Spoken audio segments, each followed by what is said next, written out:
Pada dini hari ini, aku akan kembali bercerita. Kali ini, cerita tentang sahabatku. Dan ini kisah nyata. Sebut saja namanya Rio.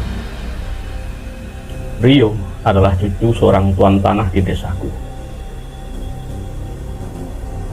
Sebelumnya, ketika ibunya Rio ini masih muda, beliau merupakan seorang kembang desa. Tetapi tidak ada orang-orang di kampung kami yang berani mendekatinya, apalagi melamarnya. Paling tidak demikian yang diceritakan oleh ibuku. Sehingga pada akhirnya ibunya Rio yang masih gadis ini menikah dengan seseorang yang berasal dari perkotaan, tapi masih di kotaku sendiri. Menurut cerita dari ibuku, ibunya Rio memang cantik dulunya, dan memang iya, saat aku bersahabat dengan Rio pun urat-urat kecantikan di wajah ibunya Rio ini memang masih ada, meskipun saat itu mungkin sudah berusia 45 tahun atau lebih, tapi masih sangat cantik. Bahkan aku sering meliriknya ketika sedang bermain ke rumah Rio. Menurut orang, ibunya Rio ini seringkali menikah. Sejak masih gadis memang sudah sering kali berkontrakan di pasar. Bahkan Rio ini yang merupakan anak kedua, lahir dari seorang ayah yang lain dengan kakaknya. Dari beberapa saudara Rio, konon setiap anak ini lahir dari pernikahan yang berbeda-beda.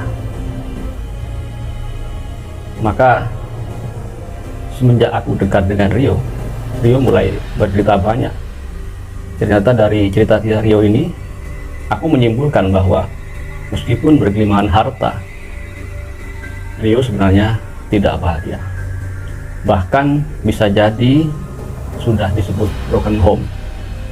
Karena sejak bercerai dengan ayahnya Rio, ibunya Rio ini konon masih bergonta-ganti dengan lelaki lain, banyak lelaki, dan itu tanpa ikatan pernikahan. Menurut yang diceritakan Rio malu sebenarnya. Malu dengan berbagai hujatan dan gunjingan para tetangga. Oleh karena itu, sejak SMA, Rio ini mulai memberontak kepada ibunya. Hingga setelah beberapa bulan kami berpisah, setelah lulus, aku sendiri melanjutkan kuliahku, dan Rio entah kemana. Ada yang mengatakan Rio bekerja, ada juga yang mengatakan bahwa Rio lebih fokus dengan bandnya. Iya, aku masih belum bercerita bahwa Rio ini merupakan anak band, tetapi aliran cadas. Mungkin grunge atau apalah, aku tidak tahu. Karena saat itu, pada tahun 2001, anak-anak kampung seperti kami tidak sebegitu mengenal jenis-jenis musik. Aku sendiri memang menyukai musik rock barat, tetapi masih musik-musik yang wajar, musik rock yang wajar seperti Metallica atau Guns N' Roses. Tetapi meskipun sama-sama menyukai musik rock, Rio ini lebih ke musik yang cadas. Hingga setelah beberapa bulan berpisah, tiba-tiba Rio ini menelpon saya untuk datang ke rumahnya. Saya kaget ketika pertama kali bertemu dengan Rio. Hanya beberapa bulan berpisah dengan Rio sudah lain penampilannya. Memang saat di SMA dulu, Rio memang sudah anak band, tetapi mungkin karena aturan di sekolah kami tidak memperbolehkan para murid memakai tato dan titik yang sangat norak itu. Saat itu Rio masih bersih tubuhnya, tapi saat ini, saat bertemu dengan Rio ini, tiba-tiba tampilan Rio bukan lagi seperti orang rocker, tapi aku menilainya seperti seorang penganut sekte entah apa. Rio menato wajahnya, hampir separuh wajahnya. Di jidatnya bahkan ada sebuah simbol agama tertentu, tetapi digambar dengan terbalik. Bibirnya ditindik, bahkan aku baru tahu saat Rio berbicara, ternyata lidahnya sudah bercabang menjadi dua. Meskipun tidak kemana-mana, meskipun berada di rumah, Rio ini tetap menggunakan semua aksesorisnya ini. Saya kira bukan pang, tapi lebih dari itu. Kedua telinganya ditindik dengan lubang yang sangat besar. Dan sepertinya Rio ini sudah jarang mandi. Saat itu dengan dalih reuni, Rio mengundangku ke rumahnya. Karena katanya ibunya sedang keluar kota. Bahkan dalam ceritanya itu, Rio mengatakan bahwa ibunya sedang diboking oleh seseorang. Entah apa maksudnya. Apakah Rio ingin dendam kepada ibunya, atau sudah merasa jijik dengan ibunya, sehingga ya terus terang mengatakan kepadaku bahwa ibunya sedang diboking orang. Saat itu seperti biasa, aku langsung disuruh ke kamarnya. Dan aku semakin kaget karena kamar Rio sudah tidak seperti dulu saat kami SMA. Hampir di berbagai sudut kamarnya itu tertulis atau tergambar poster-poster dan gambar-gambar atau grafiti yang membuatku geri. Seakan Rio ini sudah menganut sebuah sekte. Bahkan di lantai kamarnya masih tersisa sebuah gambar pentagram dan lilin habis sisa pembakaran yang masih tersisa. Memang kamarnya tidak berantakan seperti kapal pecah, tetapi di kamar yang besar itu berbagai benda entah bagaimana semuanya berwarna merah atau hitam. Grafiti-grafiti yang ada di tembok kamar Rio semuanya berisi kata-kata hujatan kepada Tuhan. Aku kaget. Konon menurut cerita orang-orang di kampung kami yang mengenal mbahnya Rio ini, sebenarnya mbahnya Rio ini merupakan orang yang agamis. Selain menjadi salah satu orang terkaya di kampung kami, sebenarnya mbahnya Rio ini juga tokoh yang agamis. Tetapi entah bagaimana, Rio sama sekali jauh dari perilaku leluhurnya. Saat itu Rio mengajakku untuk berpesta minum-minum, karena Rio sudah tahu sejak dulu aku memang tidak pernah suka minum-minum alkohol. Akhirnya terpaksa Rio minum sendirian. Bahkan semakin malam Rio ini mengeluarkan beberapa butir pil. Rio banyak bercerita tentang petualangannya selama ini. Ternyata menurut Rio, ia sudah melakukan konser ke berbagai kota. Bandnya ternyata adalah band yang selama ini ramai di poster-poster yang dipasang saat mereka hendak konser. Aku baru tahu bahwa sebuah band rock cadas terkenal itu adalah bandnya Rio. Konon kalau band ini tampil, selain lagu-lagunya begitu cadas, ada saja kostum atau atraksi-atraksi yang menurut orang ini sudah mencurigakan sebagai sebuah sekte. Dan aku tidak bisa berkata apakah ini sebuah keberuntungan atau sebuah musibah ketika aku diajak Rio untuk menginap di rumahnya ini. Ketika malam begitu larut, ternyata Rio tidak tidur. Aku sendiri, karena mungkin terlalu banyak minum kopi dan merokok, akhirnya apalagi aku masih kangen dengan Rio, akhirnya aku juga ikut begadang malam itu. Hingga saat menjelang dini hari, Rio meminta izin kepadaku untuk melakukan sesuatu yang aku sangat kaget melihatnya. Rio mengatakan kepadaku akan melakukan sebuah ritual. Aku kaget. Sejak kapan Rio mempercayai hal-hal klinik seperti itu? Sejak SMA, sejak aku kenal, bahkan sebelum SMA, karena kami satu kampung. Meskipun Rio diajak pulang ke kota oleh ibunya, tetapi tiap kali bermain ke rumah mbahnya, Rio ini selalu bermain dengan. Sejak SMP, Rio tidak pernah percaya dengan hal ini. Saat anak-anak kampung bercerita tentang penampakan genderuwo atau pocong, Rio hanya tertawa dan tidak pernah takut. Akhirnya tapi sekarang kok Rio ini tiba-tiba melakukan ritual, aku tertawa. Ternyata Rio serius. Tiba-tiba ia membuka lemari yang sangat besar, dan di sana Rio mengambil beberapa peralatan. Salah satunya adalah mangkok yang di situ berisi cairan merah kehitaman. Rio mengatakan kepadaku bahwa itu adalah darah. Tentu saja aku tertawa. Masa iya ada darah di situ? Tapi ketika Rio menyodorkan mangkok itu kepadaku, ternyata memang baunya anyir dan amis. Aku merinding. Apalagi setelah itu Rio meletakkan cawan atau mangkok itu di tengah-tengah pentagram, menyalakan lilin, dan kemudian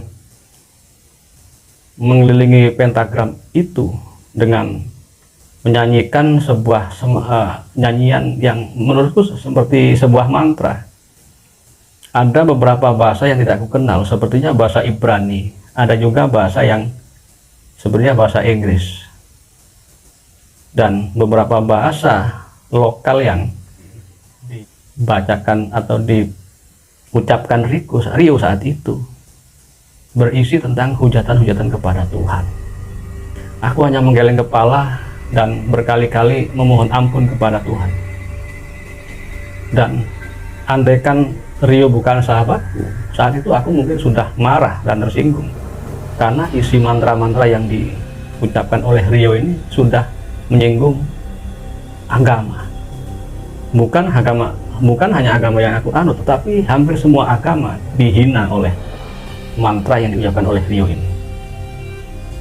Hingga pada akhirnya ritual itu berakhir setelah Rio ini semacam kesurupan. Aku menggeleng-gelengkan kepala, sudah tidak sanggup lagi menyaksikan keanehan-keanehan yang dipertunjukkan oleh Rio sahabatku ini. Hingga setelah ritual itu Rio bercerita kepadaku bahwa ia telah menganut sebuah sekte. Hal itu katanya ia lakukan demi agar ia menjadi orang terkenal. Memang band Rio ini sudah berkali-kali menang dalam kompetisi. Saat itu tahun 2001 dan 2002 di kota kami, kota kecil ini, masih belum banyak band-band seperti itu. Yang musim mungkin grup-grup band lokal yang hanya menyanyikan lagu-lagu artis lokal, dan tentu saja lagu dangdut, orkes dangdut ketika itu. Tapi Rio ini entah dari mana membawa aliran band seperti itu. Dan dari video-video yang diputar Rio dari VCD yang ada di kamarnya itu, aku bergidik ngeri melihat Rio saat konser. Rio dalam bandnya itu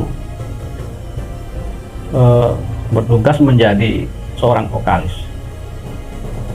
Saat konser itu, aku melihat seakan-akan Rio ini sudah bukan sahabatku yang dulu. Penampilannya, teriakannya saat menyanyi, dan gayanya saat manggung ini, selain sudah seperti artis-artis yang biasa kulihat di VCD, ada sesuatu yang mengerikan. Aku bahkan khawatir diam-diam, jangan-jangan nanti di akhir hayatnya ini Rio tidak selamat atau mati dalam keadaan tidak membawa iman. Rio mengatakan bahwa selain ingin menjadi orang terkenal, Rio sebenarnya ingin membalas dendam kepada ibunya. Rio mengaku sejak kecil ia mendapatkan perilaku yang tidak baik dari ibunya. Ya, memang Rio selalu dipenuhi secara materi, akan tetapi secara batin Rio ini mengaku sangat kesepian. Ibunya lebih sibuk bergonta-ganti pasangan dengan berapa laki-laki, sedangkan Rio hampir tidak pernah mendapatkan perhatian. Rio yang sebenarnya berpenampilan sangat ganteng, kulitnya putih, ini seakan-akan tidak terurus. Meskipun secara materi ia tercukupi, tetapi sejak dulu, sejak SMA, aku memang melihat sepertinya Rio ini kurang perhatian. Itu paling tidak aku sering melihatnya terlambat, atau sering melihat seragamnya selalu acak-acakan dan tidak pernah disetrika. Itulah menurut Riko alasannya membalas dendam kepada ibunya. Riko ingin bahkan memberikan pelajaran yang lebih dari itu kepada ibunya. Menurutnya, apabila beberapa tahun ke depan ibunya tetap seperti itu, maka Rio akan menumbalkan ibunya sendiri. Tentu saja aku tertawa. Sekali lagi tertawa karena sejak dulu Rio tidak pernah percaya terhadap hal seperti itu. Rio kemudian entah apa maksudnya memberikan beberapa benda kepada, salah satunya adalah buku diari atau catatannya. Dalam catatan itu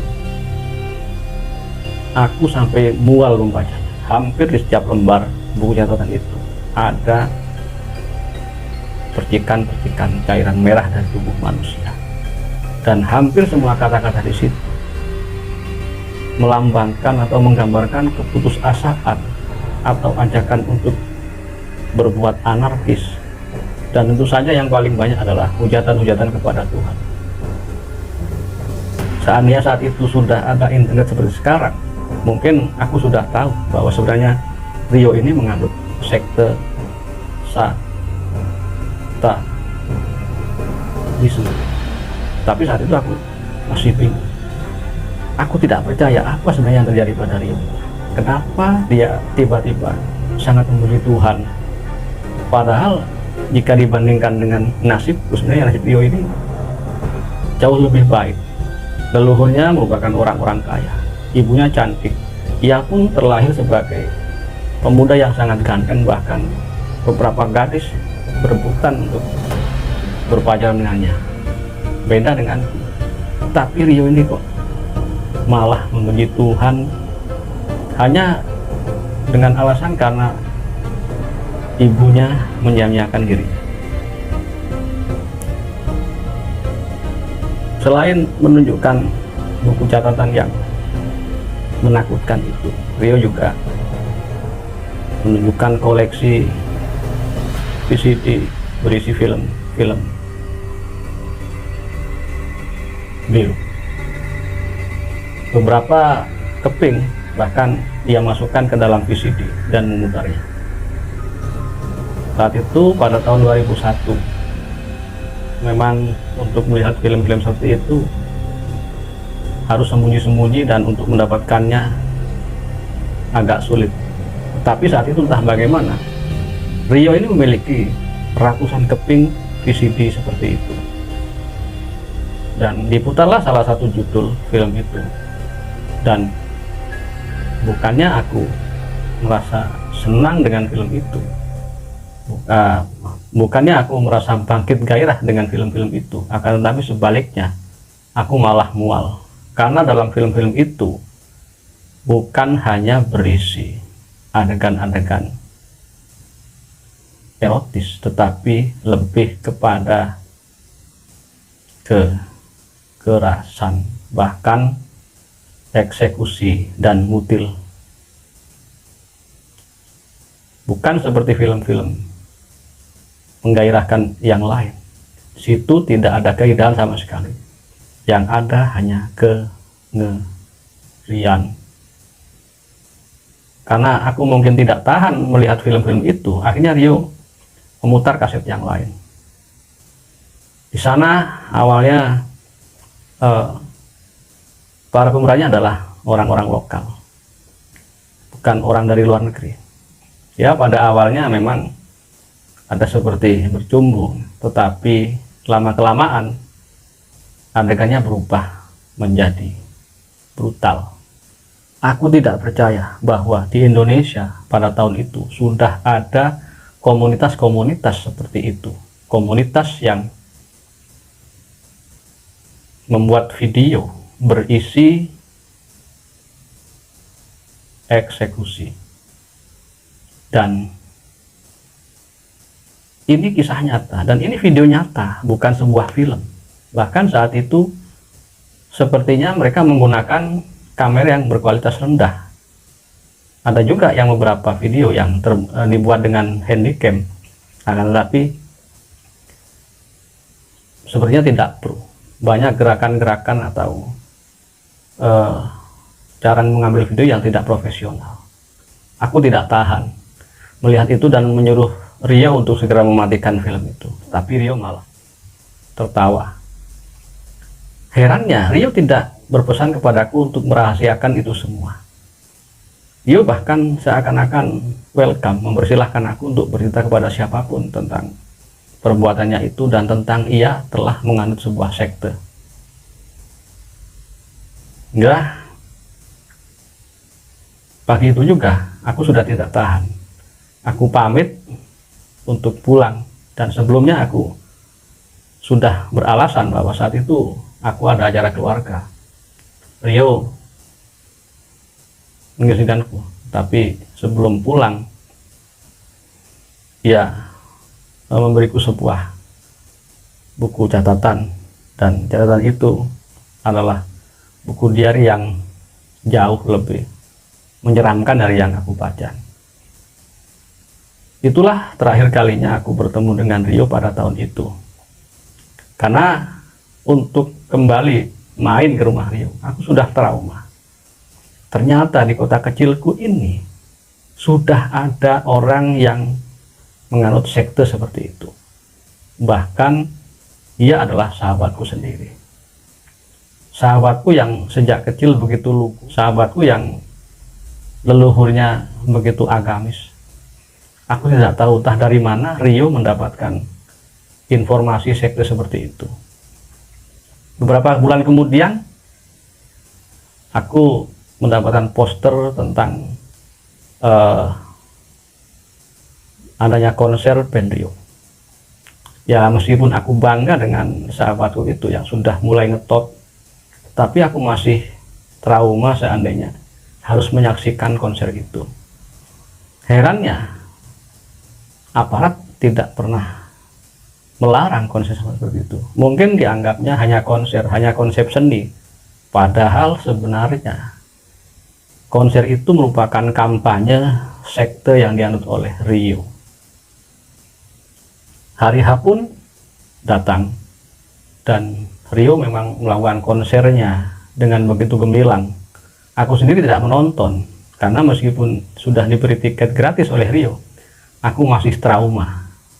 Aku tidak bisa membayangkan bagaimana melihat Rio bergerak-gerak, menyanyi dan berteriak-teriak, sedangkan aku tahu siapa sebenarnya Rio dan tahu apa saja yang telah dilakukan Rio di balik kostumnya itu.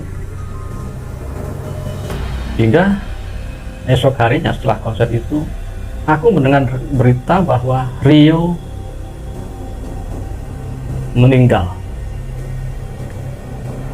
Aku tidak percaya, tapi memang lama-kelamaan teman-teman yang lain juga mengirim SMS kepadaku bahwa Rio memang meninggal.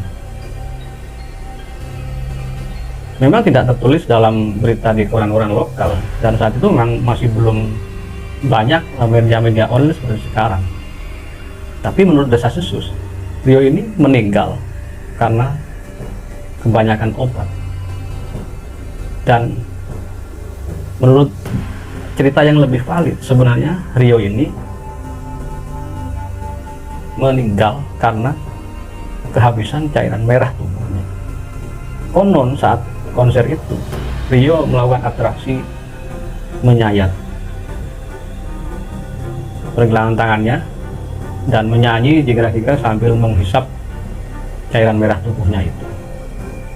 Dan mungkin karena sudah lemas karena cairan tubuhnya terus meleleh sementara ia terus berjingkrak-jingkrak, akhirnya ia ambruk, dan itu membawa Rio ke akhir hayatnya. Dan memang ternyata fix Rio meninggal saat itu.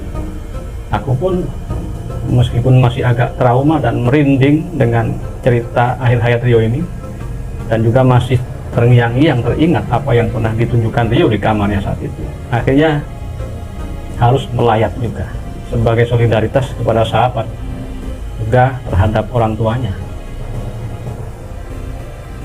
Bisa bayangkan, di lain sisi aku kehilangan seorang sahabat, di lain sisi aku merasa ngeri. Akhirnya aku paksa juga untuk datang melayat.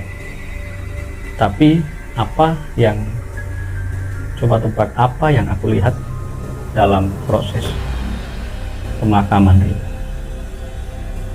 Iya, hampir semua pelayatnya adalah orang-orang dari komunitas Rio. Hampir tidak ada satupun orang kampung yang datang ke pemakaman Rio.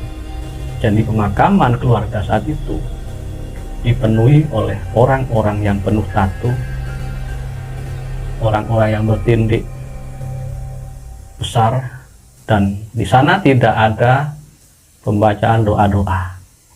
Rio dimakamkan dengan pemakaman yang sangat aneh dan tidak sama dengan siapapun di kampung. Rio memang dimakamkan di kampungku, di dekat pemakaman keluarga, di lokasi pemakaman keluarga. Tapi di sana tidak ada pembacaan doa. Bahkan konon memang orang-orang kampung tidak bersedia datang karena desas-desus bahwa Rio telah mengenal sebuah sekte ini sudah tersebar